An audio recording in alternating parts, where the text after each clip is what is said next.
It is a world of darkness, and the warriors of Gaia fight over the fate of the world against their enemy, the cosmic force of entropy and corruption, the Wyrm.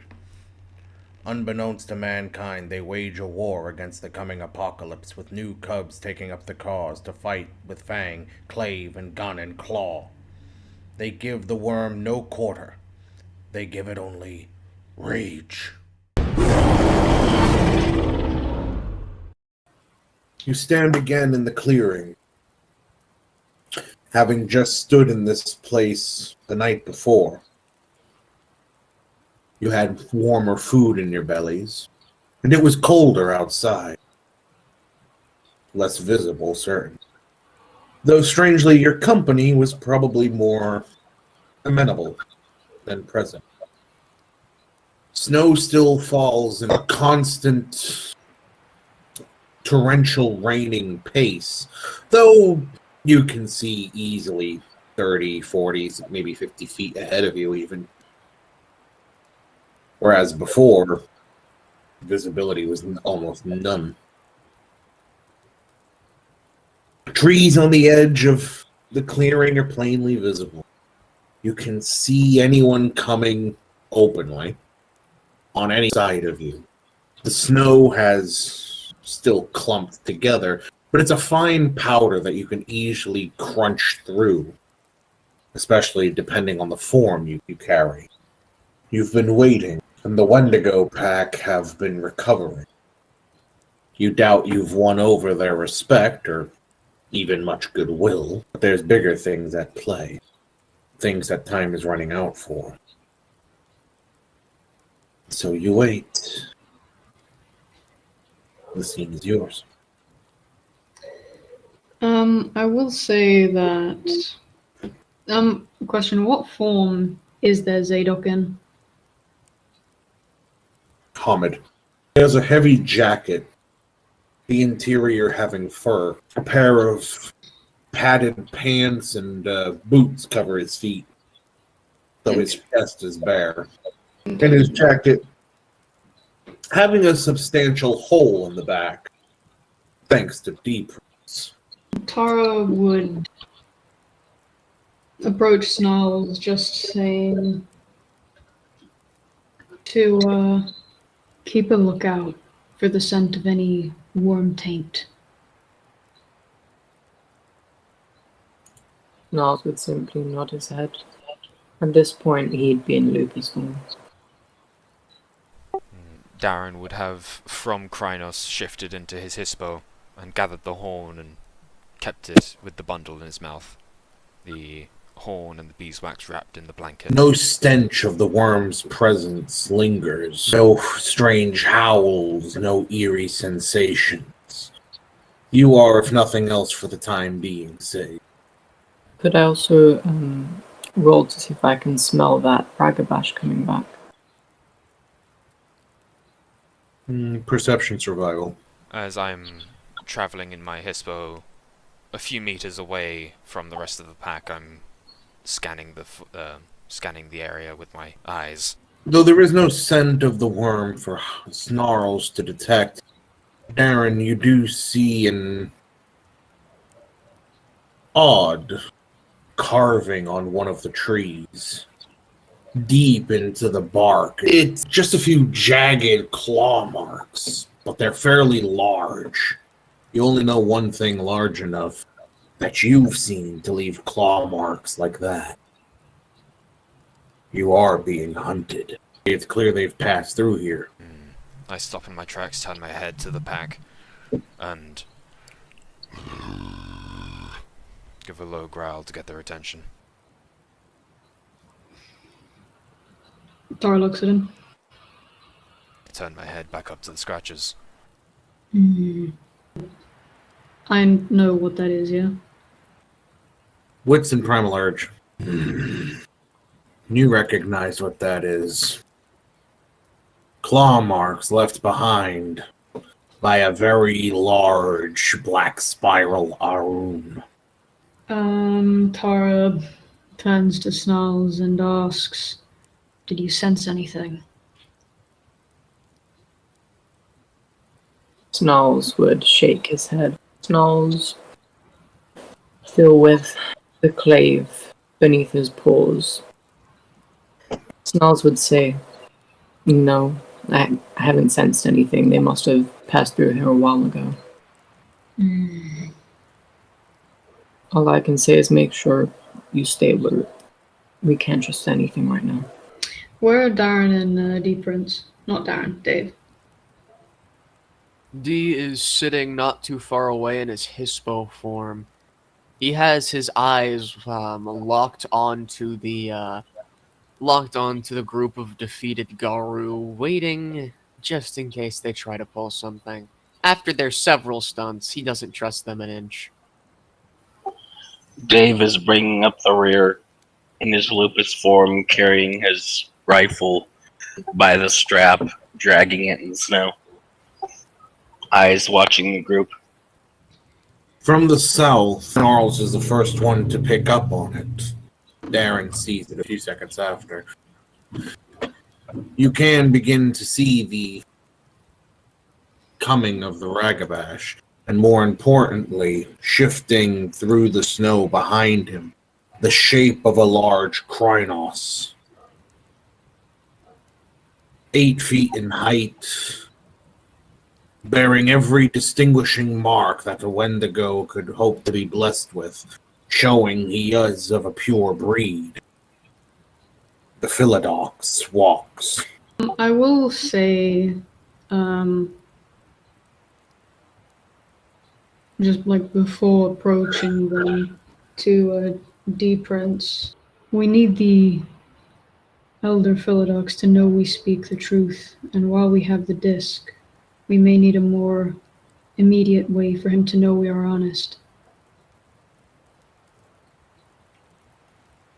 Could you offer your fetish to him? It was a gift by my dad, oh no. Actually, nah, I get you. I'll take the use. Hopefully he returns it. If not, well, we did anyway. Don't need to be so pessimistic. Ain't being pessimistic, just realistic. She gives a nod. The Ragabash slows to a trot, his head kept low to show submission. The Elder, however, keeps his head high, holding out his left hand. A stab appears within it as he comes to stop, the stab burying itself into the snow with a slight jangle. It adorned with various bones and feathers, as well as several beads and baubles on it, including the skull of some smaller canine. Tara would walk forward, motioning for D Prince and Snarls to go with her while telling Dave and Darren to keep a lookout. As she goes to approach the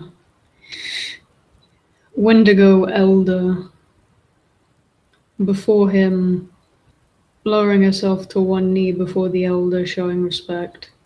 Snarls, similarly, having followed Tara, slightly behind her, however, would, the best werewolf can, kind of bow down with his 2 front legs in front of him and lowering his chest to the ground as he does so.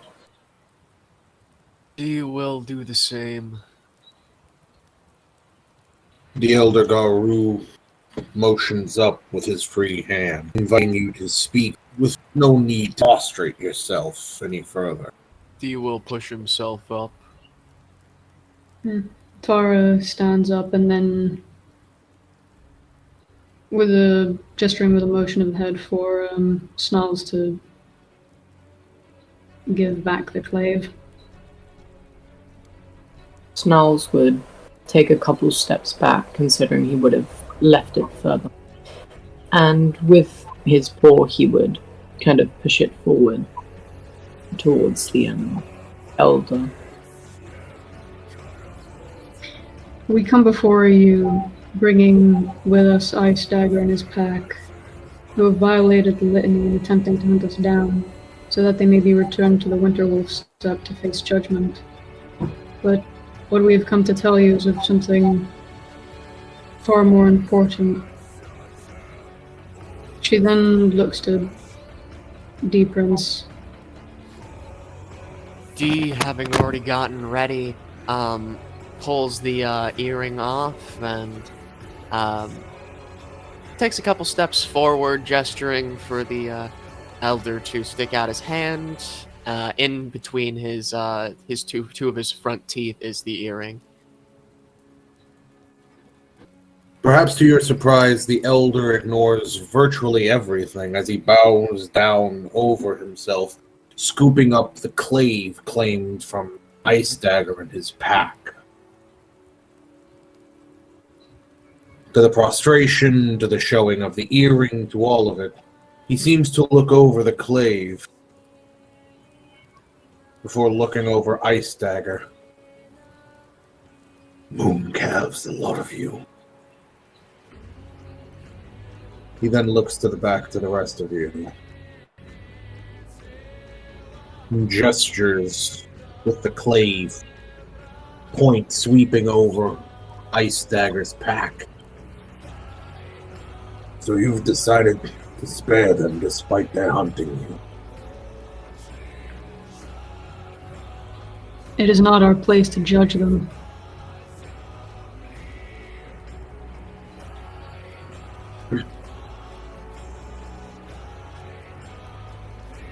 He thrusts down the clave straight, and it plunges between the snow, fixing itself in the earth.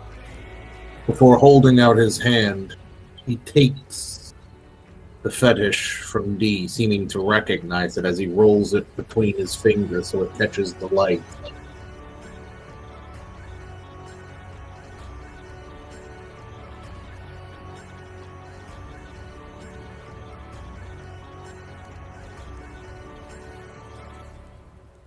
He eventually seems to offer a bit of a wolfish smirk as he recognizes its significance. He palms it and instead gestures to his left ear, where he wears a similar earring.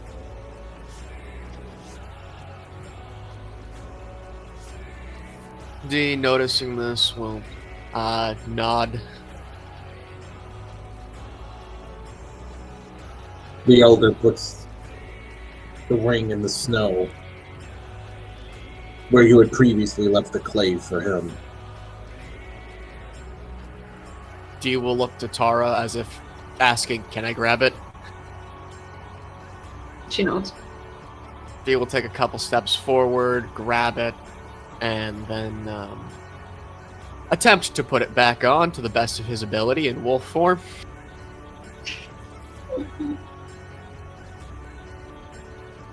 Giving up shortly after, then looking to Tara. The elder takes the back of D's neck. Not violently, but enough to make him be still. He sets down his staff and looks over the others before helping affix the earring to your ear. At which point, he lets you go and stands, reclaiming his staff as he walks past you. Still not stopping to listen to what you have to say to him, despite its importance. And stopping in front of Ice Dagger, bonks him on the top of the head like fucking Rafiki out of The Lion King. Before Ice Dagger can protest, the staff is brought to his chest, pinning him in the snow, his hair splayed out. The elder above him snarls. You'll face your judgment for this later.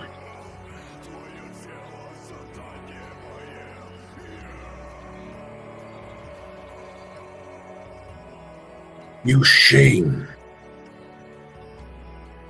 He shakes his head. Not just the anime. You shame them more. Gaff. He then looks to the rest of you.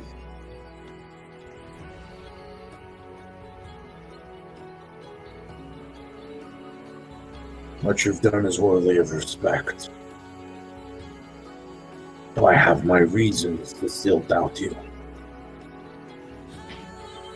Tara steps forward, saying,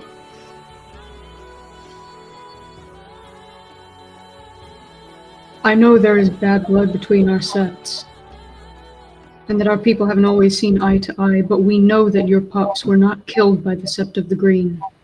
They were killed by the Black Spirals of Manhattan, on the order of the Black Spiral Azera.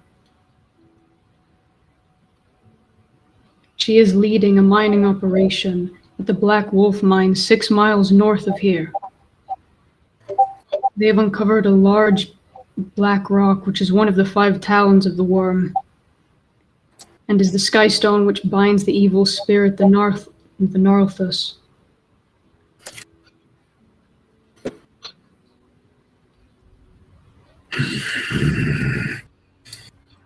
These are fanciful words.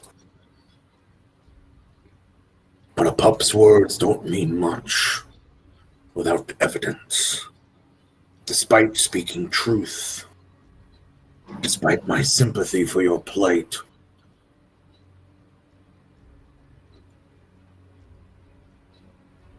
tell me you have something to prove this. Tara takes out the disc from the bag that they'd kept it in. If you have any computers in the nearby town, this disc contains proof of what I said and more. The place is guarded by a pack of Black Spirals, 7 members strong, including Azera herself. Horde of Fomori guards with silver bullets, hundreds of uranium veins that surround the area. They plan to move it to Toronto soon, and we don't know how much time we have until they do.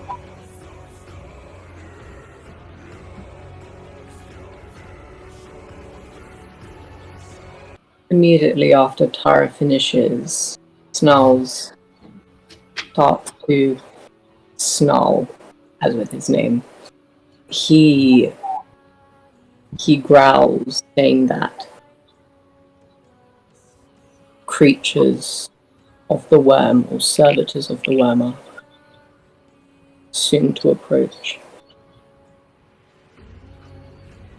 Just as the words come, you can feel the subtle shift in the air as a malodorous stench begins to pollute. Even the snow seems to take on a slightly yellowish cast. The Wendigo elder, drawing his own clave, staff in other hand, growls. One of the Wendigo pups points at you and shouts, "They're in league with the Wyrm!" Darren gets up, launches, lands right behind him, and just growls by his ear.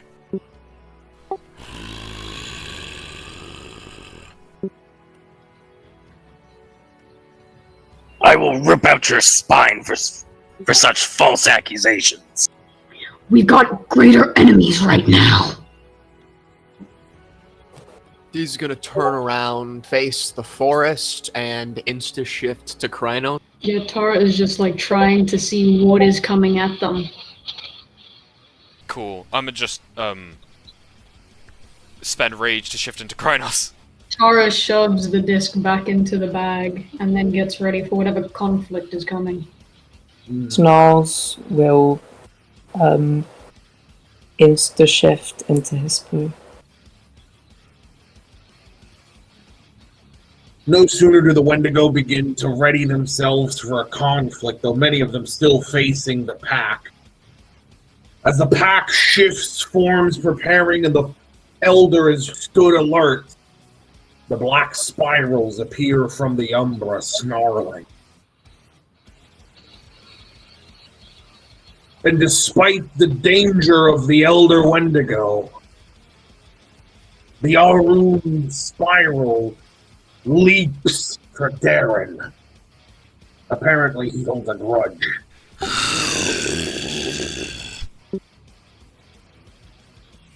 Well, as the two of you collide in the air, it's actually with sufficient force that some of the snow is brushed aside around you in the epicenter of the collision. However, he is too strong to overpower or rape with your claws. Instead, he seems to grasp you like a father grasping a fussy toddler, as dragging you with him, he takes you into the Umbra, where you stand surrounded by a grayed atmosphere. Even the sun above is just a pale shade of itself, dim so the woods are filled with shadow, and the trees like mountain. He lands in the snow with you, his claws grasping your shoulder as he snarls. You'll be pieces, cat. Meanwhile, held back with the others, the Wendigo Elder is on the move, closing the distance with one of the spirals, who whips with a whip. Go figure. Consumed with a greenish balefire, it cleaves through snow, and behind him splits a tree in half as the Wendigo sidesteps, smacking him in the chest with the staff before over-swinging with the clave, gorging open the black spiral's guts. Well, I just saw Darren get fucking finagled into the abyss, right? Man's gone. Yeah. Okay, I'm gonna look to Snarls, and say, I'm gonna go help Darren. And I'm gonna try and step sideways. Roll Gnosis. Darren, you see as behind you from the shadow comes another large standing black figure that you recognize as friend, not foe. I look to Tara. Yeah, Tara looks over to Dave and just kind of gives a nod, saying, "What we planned before." And I want to essentially go to whichever, rush with Dave to whichever spiral is nearest to us. Oh, I have a plan. Dodge and get the spiral's attention while Dave attacks. Closing the distance, Tara gains the attention of the black spiral by... Come on, Galliard. Can I Galliard and do a howl calling to battle? Yes, you can.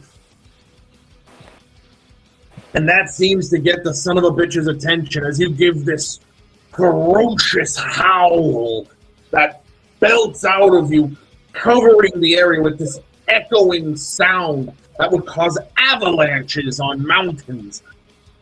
Just as the sick bastard gnashes his teeth, this greenish mucus eking out from his saliva glands gets ready to lunge for your throat. He completely misses as Dave, coming up beside him, gives him a nasty bite and ducks around behind him, causing him to sweep at nothing but snow with his claws. Biting this thing, would it taste foul? Well, it tastes like biting into someone's meat, so you tell me. Anyway, Darren, you're the big fucker on top of you and a buddy behind him. I want to, spending rage, try to cut his arms and, curl myself up into a ball and kick off, his chest, leaving my foot talons in his chest with spur claws. Strength and brawl both? Yep. As you rake your claws up on his flesh, he instead just utters a growl. You feel no blood drawn. Instead, what you see is this yellowish mist that starts to visibly cling to his flesh. almost as though there was a Bane spirit subtly being worn over him like a cloak. As you try to wrench yourself free, however, he instead releases you entirely, grasps the fur on your chest, lifts you up, and slams you back down against the earth, causing your whole body to crack as though you just stretched your back out. Snarls! Danger sense. More is coming. A lot of it. You can hear the of the snowmobiles closing in. Snarls would say, guys, beware, more is coming. By the lights, you can count 2 people per snowmobile. You're guessing about a dozen. Okay.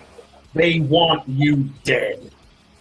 And within the Umbra, D will be the one to notice. There's about 20 Banes closing in. Could I try to drive the upcoming Fomori to the thicket? Wait, how far is the thicket from here? To the southeast of the tree line of the clearing. So it's not like far. No, but you have to give them a reason to follow you instead of focusing on the big pack of enemies they have. Snarls would run towards the thicket, kind of playing up like he is afraid of the upcoming Fomori, picking the snow and grappling as he does so to try and get them to follow him. Dex and performance. As you rush the oncoming Fomori, you manage to kick up enough snow and bark and bite and make yourself seem a large enough threat that 3 of the snowmobiles veer off to follow you. The others continuing towards the remainder of the pack of the Wendigo. We return to Darren and D as the big motherfucker chooses to momentarily do nothing until you see from his head growing these 2 chitinous horns sprouting, massive ram's horns spiraling on the side of his head. He snarls, his jaw cracks to one side as it seems to elongate unnaturally, as though he's getting ready to swallow something whole. At which point, he's going to make a swing for D with his tail, which looks much more reptilian than yours would. Dodging. Dex and athletics. Just narrowly do you manage to step out of the way as you hear the of the tail whip in front of your face, realizing that the tip of it was pointed with some kind of metallic attachment that makes it more like the tip of a pike rather than a tail. You know, that's And now it's your turn. As on the other side, the Wendigo Elder is engaged with one of the black spirals, and the other ones are now closing in on the pack. So they're not attacking. So I'm going to move forward, and with both hands, I'm going to try and rip this fucker's spine out. strength and brawl. Oh, all right, baby. Leaping onto his back as he is so massive, he is easily able to accommodate you perched in the center of his back, your feet pressed against his muscles as your claws wrench and pull at his flesh. He continues forward, walking towards the fallen Baron with foul intent. Of that, there's no doubt. As you burst open the first seams of his flesh, a fume, like hot steam, bursts from the wound along with his brackish, ichorish blood. And you need to roll stamina. You're able to maintain your perch upon this and refuse to back down.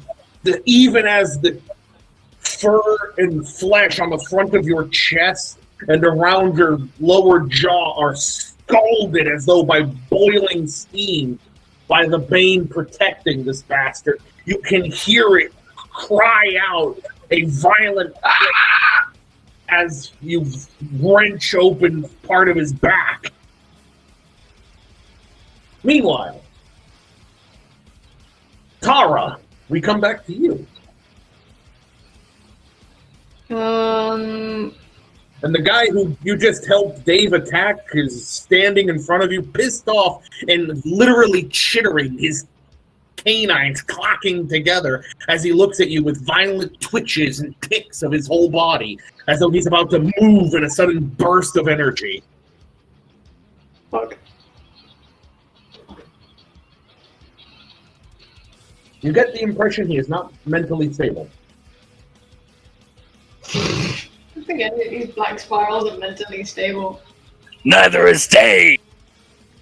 What is the Wendigo pack doing?